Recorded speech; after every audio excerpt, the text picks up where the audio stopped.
हमारे साथ बातचीत के लिए इस वक्त समाजवादी पार्टी के चंदौली से सांसद वीरेंद्र सिंह जी हैं, हम उनसे बातचीत करेंगे।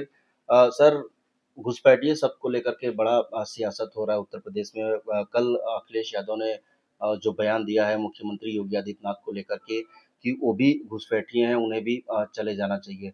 इसको लेकर के अब बीजेपी तमाम जो है अखिलेश यादव को लेकर के बयान दे रही है। उनका कहना है कि अखिलेश यादव अनर्गल बयान दे रहे हैं, जबकि पहले गृह मंत्री अमित शाह ने घुसपैठियों को लेकर के बयान दिया था। देखिए, राष्ट्रीय अध्यक्ष जी ने एसआईआर के तरीके पर सवाल उठाया है कि जो उत्तर प्रदेश में या किसी भी प्रदेश में पैदा नहीं हुआ है उसको अपना प्रमाण देना पड़ रहा है। एसआईआर जब आप जैसे बिहार में आपने किया तो वहाँ के गरीबों को, वहाँ के निवासियों को, वहाँ के ऐसे लोग जो दूसरे प्रदेश से आकर के अपना रोजी रोटी कमा रहे हैं उनको अपनी नागरिकता साबित करनी पड़ी। और जो 12 डॉक्यूमेंट, पहले तो आधार को नहीं मानता था, लेकिन जो 11 डॉक्यूमेंट उनसे मांगा गया उसमें माता पिता का भी डॉक्यूमेंट मांगा गया। तो भाई जो रह रहा है यहाँ, उसके माता पिता किसी अन्य प्रदेश में रह रहे हैं, तो उसको तय करना है कि माता पिता के स्थान पे रहेंगे या वहां से नाम कटवा करके वोटर लिस्ट से हम अपना निवास स्थान बदल देंगे। तो वही सवाल होगा और इससे ज्यादा तो कुछ नहीं। लेकिन बीजेपी के लोग ये कह रहे हैं कि जब मुख्यमंत्री योगी आदित्यनाथ जब यहाँ से चुनाव जीते थे तब वो जो विभाजन नहीं हुआ था उत्तर प्रदेश का, दोनों एक ही राज्य था। भाई तो एसआईआर कराने की क्या जरूरत है? जब वो वोटर लिस्ट सही है तो नया वोटर लिस्ट बनाने की क्या जरूरत है? नया वोटर लिस्ट में ही तो आप लोग यही सब कर रहे हैं। तो जो मांगा जाएगा वो सबको देना पड़ेगा।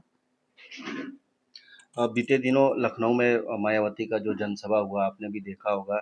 क्या लगता है जिस तरीके से 2027 विधानसभा चुनाव के लिए मायावती की जो तैयारी है, जो नए कलेवर में वो दिख रही हैं, क्या लगता है कितना नुकसानदायक होगा आपके लिए और भारतीय जनता पार्टी के लिए? देखिए, हमारे लिए नुकसान फायदे का सवाल नहीं है। हमारा पीडीए जिंदाबाद था, जिंदाबाद है और जिंदाबाद रहेगा।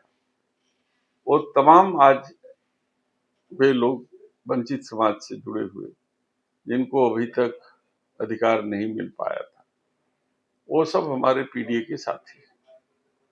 बहन जी ने तो अपनी रैली में ही बता दिया कि किसके सहयोग से हमारी रैली हुई है। उन्होंने धन्यवाद दे दिया। उनको ध्यान नहीं आया कि दलित समाज के आईएएस को आत्महत्या करनी पड़ी, उस पर भारतीय जनता पार्टी चुप है। उनको ध्यान नहीं आया कि दलित समाज से जुड़े सीजेआई के ऊपर जूता फेंका गया और आज भारतीय जनता पार्टी का एक लफ्ज नहीं आया। तो ये सब साबित करता है कि वो कहीं न कहीं से प्रायोजित है। संसाधन किसी और दल ने दिया, भाजपा ने दिया, भीड़ भाजपा ने जुटाई, भाषण उन्होंने दिया और भाषण में मंच पर पहुंचकर उन्होंने भाजपा का धन्यवाद भी दिया। लेकिन सबसे ज़्यादा हमलावर वो समाजवादी पार्टी पर रहीं और उनका कहना था कि जब आप लोग सरकार में थे तब आप लोगों को पीडीए की याद नहीं आई, अब पीडीए की बात कर रहे हैं। भाई सरकार में रहे तब भी, सरकार में नहीं है तब भी। नहीं है सरकार में, इसी पीडीए के माध्यम से हमारे 6 एमपी दलित समाज के जीत करके आए बिना मायावती जी के सहयोग से।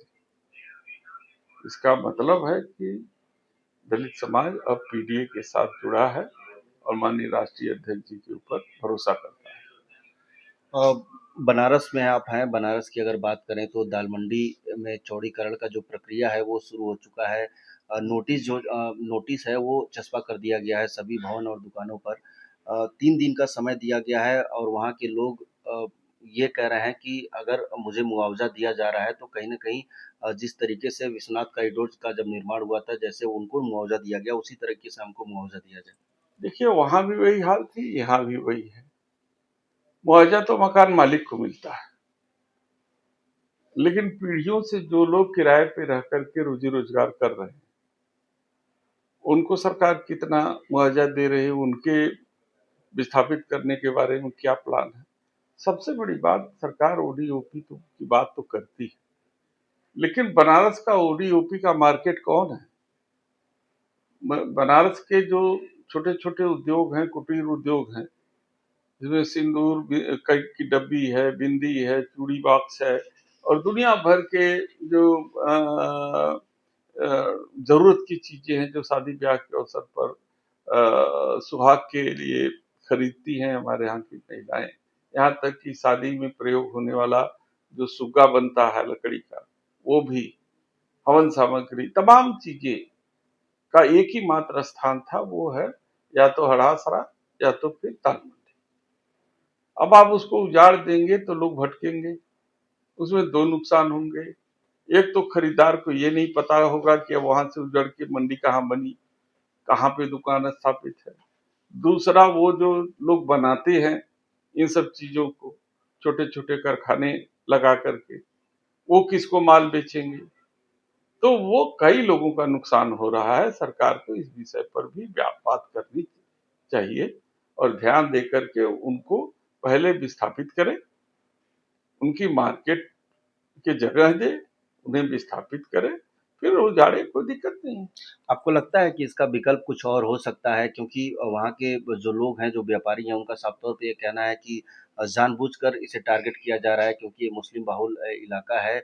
इसका विकल्प कुछ और हो सकता है? विकल्प तो सरकार को ही ढूंढना है और सरकार के पास इतने संसाधन हैं कि वो विकल्प ढूंढ सकती है। अगर ढूंढना चाहे तो। नहीं ढूंढेगी तो प्रताड़ित करने की यदि नियत है तो सरकार प्रताड़ित कर सकती है, लेकिन समाजवादी पार्टी का विरोध जारी रहेगा। अब ओम प्रकाश राजभर को वहाँ से बीजेपी ने झटका दे दिया है, वहाँ पे उनको कोई सीट नहीं मिला है।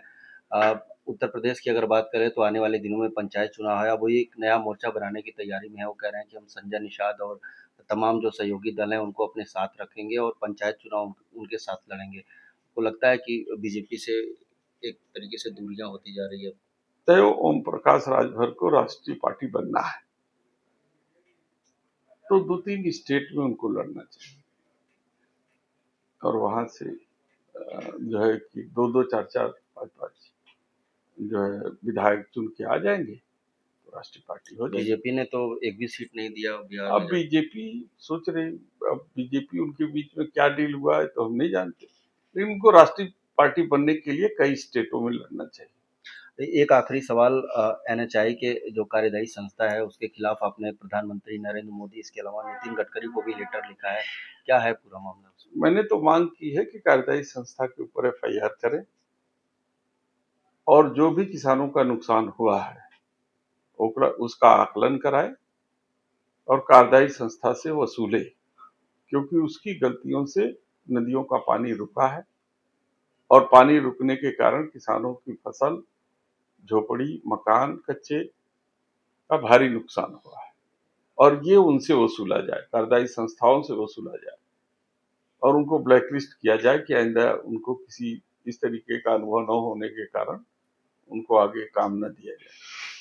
बहुत शुक्रिया बातचीत के लिए। तो ये थे हमारे साथ बातचीत के लिए चंदौली से सांसद वीरेंद्र सिंह जी, जिन्होंने तमाम मुद्दों पर हमसे बातचीत की। वाराणसी से विनीत श्रीवास्तव, भारत समाचार।